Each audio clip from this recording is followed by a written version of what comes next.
And many greetings to the whole family from us. If possible, please find only for high level.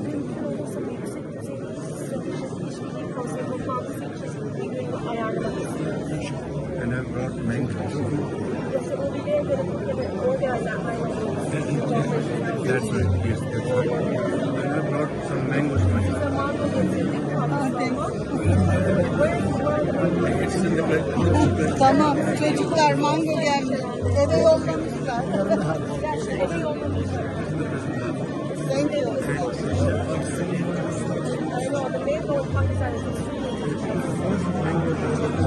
I will send in 10 days 200 bags.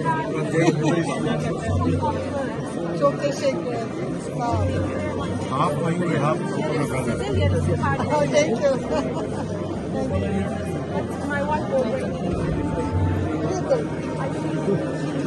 Yasak olur. Çok tatlı yasak.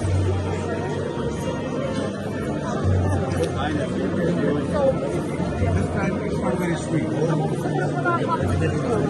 Okay.